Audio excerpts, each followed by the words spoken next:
20万的彩礼，你觉得高不高？那如果说这20万是结下一门姻亲呢？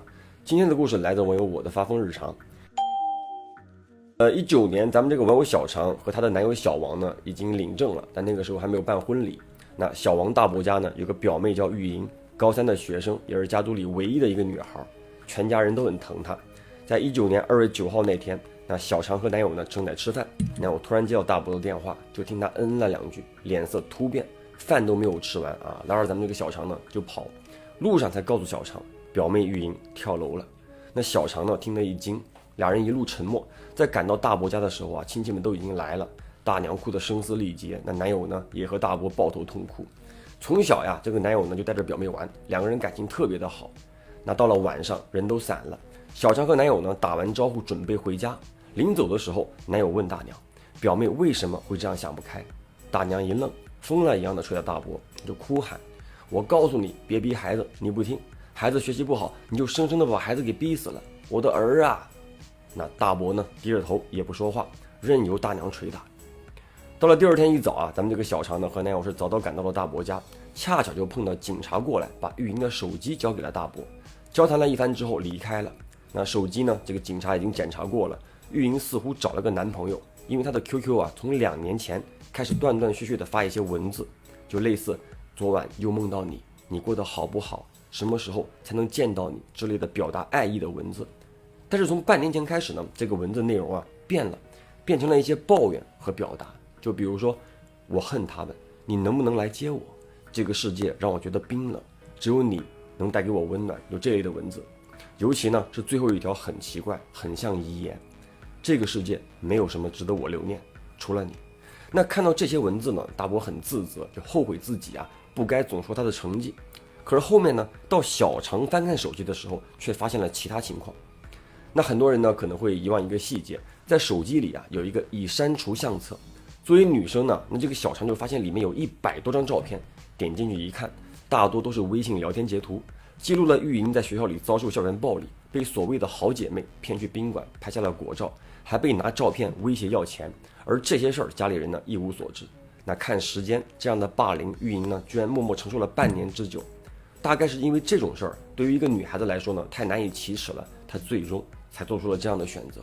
那这么看来，文字中那些恨意应该不是针对她的父母，只是那个男友啊，或者说暗恋对象，翻遍了手机也没有找到任何的线索。好了，把这些事儿告诉大伯之后呢，大伯非常的愤怒，要替孩子讨回公道。可是没过几天啊，大伯忽然找到小常，说这个事儿啊不要声张，他们要给玉莹找姻亲。果照的事儿如果传出去呢，对他结亲有影响。那小常呢虽然说觉得很愤怒，并且呢这个事儿很抽象，但毕竟呢他也不好说什么啊。那说到这儿，咱们得提一下他们当地的习俗，未出嫁的女儿不能进祖坟，所以大伯大娘呢开始商量，要为玉莹呢找一门好亲事，也就是阴婚。但是找来找去啊，一直没有找到年纪合适的。那大伯家对门的邻居呢知道这个事儿之后，就帮忙介绍了一下，但这个男方比玉莹大了整整10岁。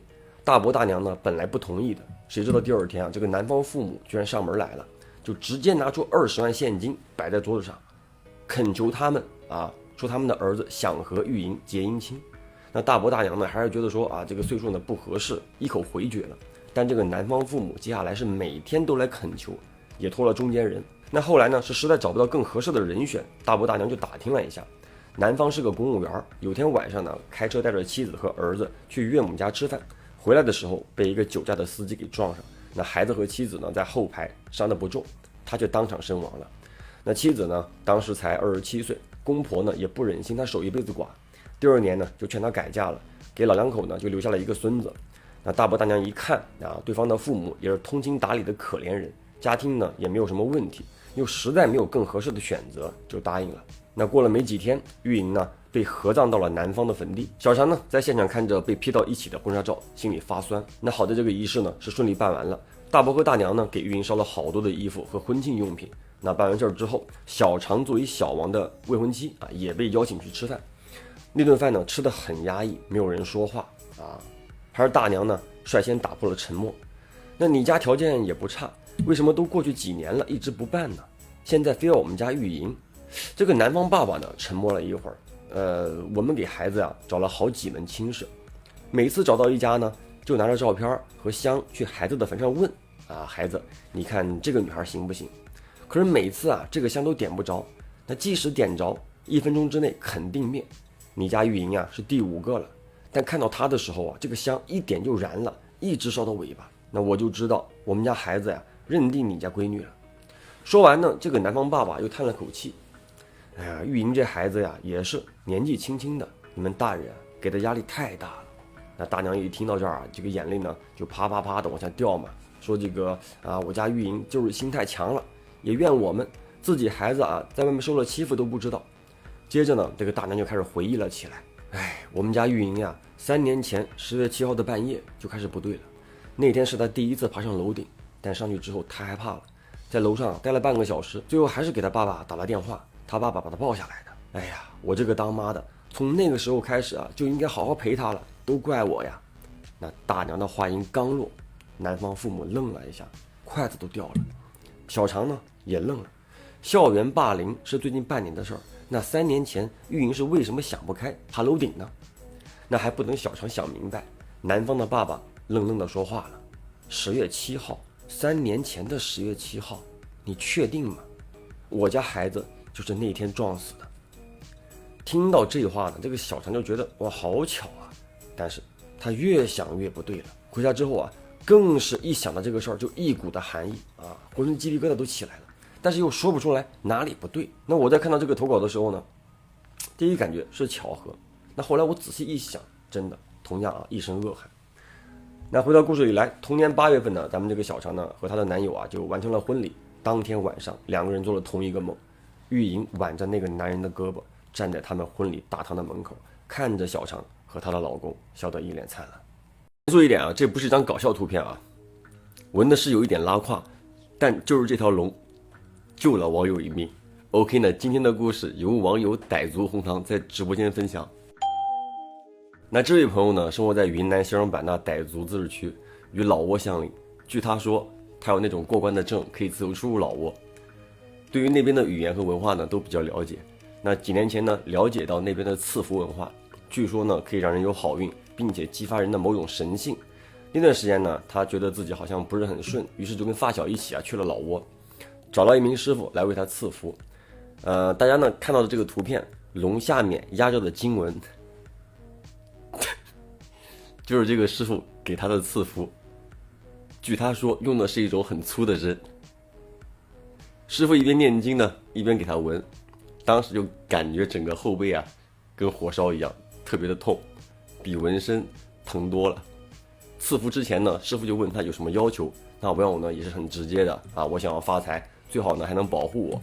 那前后呢纹了几个小时，说这几个小时里啊，这个师傅除了念经，还会时不时的跳大神，大声的吼叫。弄完之后呢，这个师傅就拿来一瓶黄褐色的油，涂抹在他的赐福上。当时他问了一嘴，师傅说这个是人油，你们懂的。那抹完了这个油，师傅又念叨了一会儿，然后呢就拿了一把刀出来，递给了网友的发小，让发小拿刀砍他的后背。当时呢把网友吓坏了，那个刀看起来是很锋利的，但师傅呢还是在旁边指挥他发小，没事砍。这个发小呢一开始是不敢使劲，轻轻的砍，结果没事啊，连印子都没有。网友呢也没感觉到疼，让发小使劲砍。这个发小呢就开始慢慢的加大力气，到后面呢砍的这个发小啊，手都酸了，后背上只有一些红色的印子，皮都没有破。就当时呢花了大概人民币380块钱。等弄完这个赐福回家之后，网友就感觉自己走路带风。先不说能不能发财啊，光这个刀枪不入就足够他在自己的1亩3分地上横着走了。那他想的呢也比较简单啊，他都能让我刀枪不入了，发财那不是手到擒来吗？然而这个事儿呢并没有想象中那么的美好，他开始赌钱啊，以为自己会大杀四方，结果呢基本没有赢过。他开始反思啊，难道这东西对偏财没用，只能搞正财？那痛定思过之后呢，他开始做生意，但遗憾的是他开过饭店，倒腾过水果都赔了。那会儿呢手里也没钱了啊，不知道该怎么办。觉得是不是赐福有什么禁忌啊？这个师傅呢忘记跟自己说了，于是呢他又去老窝找了那位师傅，结果那个师傅不在了。那邻居说师傅搬走了，而且搬走的那个时间呢就在他赐福之后没几天。好了，那回到家之后呢，咱们这位网友呢就觉得自己也不能这么闲着，于是找身边的朋友呢就借了点钱，买了一辆二手车，决定跑黑车。那毕竟呢西双版纳是一个旅游城市，可是麻绳呢专挑细处断，跑了没几天，他出车祸了，把这个腿呢给撞断了。他当时的第一时间想的是，我的发，我不是刀枪不入吗？我怎么一场小小的车祸能把我的腿给撞断了？然而呢，这只是个开始啊！从他住院的那天起呢，一到晚上，他就会时不时的听到野兽的叫声，就感觉那个声音呢就在身边不到5米的范围。可是身边除了病人和医生啊，什么都没有。问同病房的病人呢，还有去看他的朋友啊，有没有听到这个声音？大家都说没有听到任何的声音。他把这个情况呢也告诉了医生啊，医生呢给他做了检查啊，也没有查出什么毛病来，听力、视力啊，包括脑 CT 都显示正常。本身呢，咱们这位网友呢是一位大大咧咧的人，就想着说算了啊，你叫吧，你不影响我的生活就行。可是几天之后呢，他开始做梦了。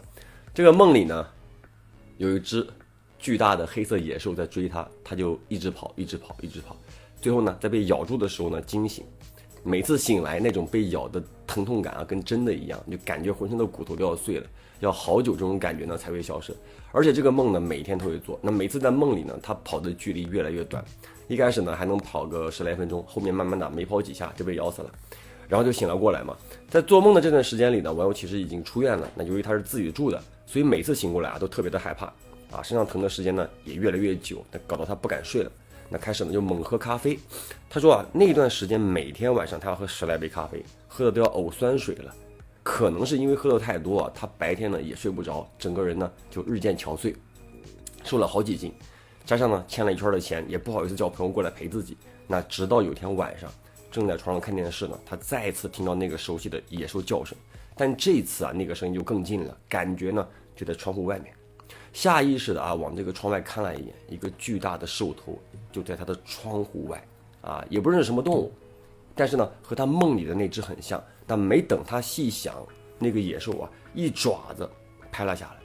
网友住的是那种傣族特有的竹木结构的房子啊，2层的，就听到啊他的房子啪嚓一声，然后咯吱咯吱咯吱咯吱响了起来。那个野兽特别的巨大，就感觉这个房子啊马上就要被他拍塌了啊，吓得咱们这个网友呢起来就跑啊，一直跑到有路灯的马路上。